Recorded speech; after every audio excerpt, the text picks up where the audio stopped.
O que um Big Mac e Spider-Man No Way Home têm em comum? À primeira vista, absolutamente nada. Um é um hambúrguer, o outro é um dos maiores filmes de super-herói da história. Mas e se eu te disser que os dois seguem exatamente a mesma lógica? Pode parecer exagero, afinal, qual seria a relação entre um fast food e um filme da Marvel? Só que quando você começa a observar como os dois são produzidos, vendidos e consumidos, você ainda vai se perguntar por que está relacionando a merda de um hambúrguer com um filme? Esse cara é meio louco. Não, mas sério agora, por que tanta gente sai satisfeita depois de comer um lanchão e pouco depois fica com um sentimento estranho e com dor de barriga, como se fosse um vazio? E por que a indústria geek inteira está virando um fast food? Vou te explicar tudo agora, mas antes de tudo, se inscreve no canal e deixa o like aí. Esse vídeo deu muito trabalho e no final você comenta se entendeu a ligação entre o fast food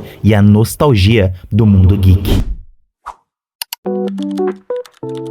Claro que primeiro a gente precisa entender por que o fast food faz tanto sucesso. Pensa nas duas maiores redes do mundo, McDonald's e Burger King. Elas disputam clientes há décadas, mudam campanhas, lançam novos sanduíches, criam promoções, mas no fundo seguem a mesma lógica. Tudo é pensado para ser rápido, tudo é pensado para ser extremamente saboroso, tudo é pensado para que você queira voltar. O cheiro quando você entra na loja, o sal na medida certa, a gordura, o açúcar escondido em vários produtos, as cores das embalagens, a velocidade do atendimento. Nada ali é por acaso. Todo mundo lembra da primeira vez que comeu um McLanche feliz, né? Mas ninguém sabe quantas vezes comeu um fast food. Até porque um fast food é baseado nisso. Pra você ter noção, uma pesquisa da World Panel revela que o consumo de fast food cresceu 16% no Brasil, em comparação ao período anterior. Além disso, a pesquisa passou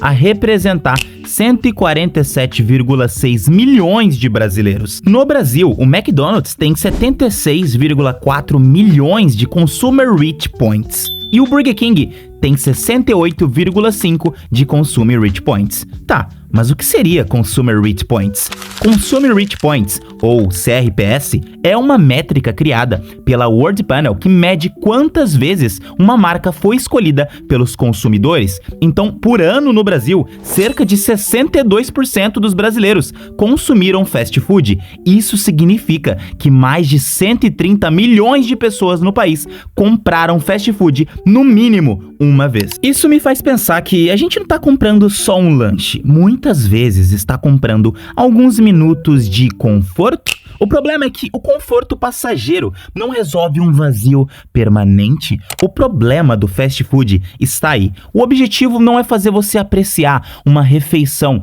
com brilho nos olhos que nem você fez quando viu sua avó fazendo uma panquequinha. Mas o objetivo é entregar uma explosão de prazer no menor tempo possível. Você sente vontade, compra, come, fica satisfeito e pouco tempo depois sente vontade de novo. É um ciclo. O fast food não vende apenas comida, ele vende uma experiência imediata, uma recompensa instantânea. Ele elimina praticamente todo o esforço. Você não precisa preparar nada, não precisa esperar muito, não precisa descobrir sabores novos. Você já sabe exatamente o que vai receber antes mesmo de fazer o pedido, né? É confortável, é previsível e é justamente por isso que funciona tão bem. Só que assim, quase ninguém diz que a melhor refeição da vida foi um drive-thru. Não, ele tem toda a razão. E agora você me pergunta, o que caralhos isso tem a ver com a nostalgia na indústria geek? Eu sei que pode parecer distante, mas deixa eu te explicar. A nostalgia...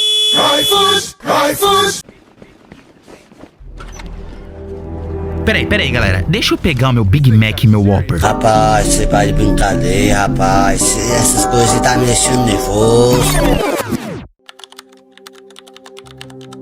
Se Se o fast food descobriu como vender sabores que você já conhece, a indústria geek descobriu como vender emoções que você já sentiu. E talvez esse seja um dos maiores problemas do entretenimento moderno. Durante muito tempo, filmes, séries e jogos tinham uma missão simples: apresentar algo novo, um personagem novo, um universo novo, uma ideia nova. Era um risco. Às vezes dava errado, mas quando dava certo, criava algo que ficava marcado para sempre. Foi assim com o Homem de Ferro de 2008. Foi assim também com Batman Begins. Foi assim com Karate Kid. Foi assim com dezenas de jogos que começaram franquias gigantes. Só que, aos poucos, as empresas perceberam uma coisa: criar algo novo custa caro. Criar algo novo envolve um risco. Só reviver sempre vai vender. E foi aí que a nostalgia deixou de ser uma homenagem ou uma ponte e virou um produto sem valor. Spider-Man No Way Home talvez seja o maior exemplo disso. O grande evento do filme não era descobrir quem era o vilão, não era acompanhar uma história inédita. O grande evento era reencontrar Tobey Maguire e Andrew Garfield. E isso funcionou, né? O cinema inteiro vibrou. Eu mesmo me emocionei. Mas, olhando pra trás, eu me fiz exatamente essa pergunta. Minha emoção toda foi só da memória de ver os 3 Homens-Aranhas de volta? Outro exemplo é essa bomba aqui. The Flash tentou repetir exatamente essa lógica. Michael Keaton voltou como Batman. Nicolas Cage apareceu como Superman. Até o clássico Christopher Reeve também foi lembrado. O filme praticamente montou um desfile de referências. A apelação pra nostalgia só piorou e estragou toda a história que já era horrível. O maior símbolo dessa tendência hoje é Vingadores Doomsday. Antes mesmo de estrear, boa parte da conversa já gira em torno de quem vai voltar. Robert Downey Jr., os X-Men da Fox, Chris Evans, possíveis retornos de Tobey Maguire e Andrew Garfield. O marketing vem de expectativa baseada no reconhecimento. A pergunta deixou de ser que história eles vão contar e passa a ser quem vai aparecer. Percebe o quanto isso é problemático? A principal expectativa de um filme é descobrir quem vai entrar em cena. Você vai me dizer que a nostalgia não está ocupando o lugar da narrativa? Nos games isso também acontece. Resident Evil continua lançando jogos inéditos, mas os remakes ocupam um espaço enorme. Você compra um jogo que já conhece a história, que os sustos são esperados e os acontecimentos já sabe de cor.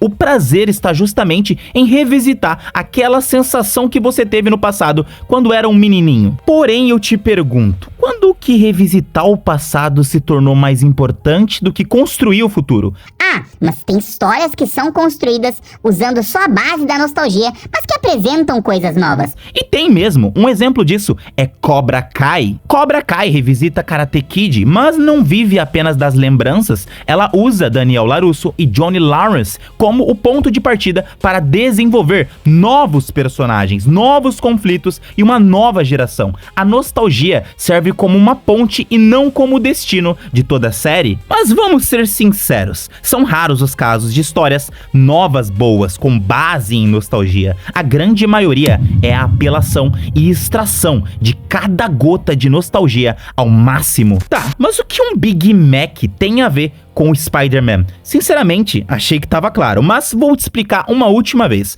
Quando você compra um Big Mac, você não quer ser surpreendido, você quer exatamente o gosto que já conhece. E a indústria geek percebeu que muitas pessoas também compram os ingressos buscando exatamente isso, sentir de novo uma emoção que já viveram. O problema é que, assim como no fast food, esta satisfação pode ser imediata, mas ao longo prazo não traz nenhum tipo de benefício e parece só aumentar o nosso vazio. Bom, em resumo, meu povo, talvez seja exatamente isso que esteja me incomodando. Não é a nostalgia em si, ela faz parte da nossa vida e algumas das melhores histórias já feitas sabem usá-la com inteligência. O que me entristece é quando ela deixa de ser um ingrediente e passa a ser o prato principal. Quando a indústria percebe que é mais fácil vender aquilo que a gente já ama do que criar algo novo para amar. Eu sinto falta de ser surpreendido, de conhecer personagens inéditos, mundos inéditos, histórias que eu nunca imaginei.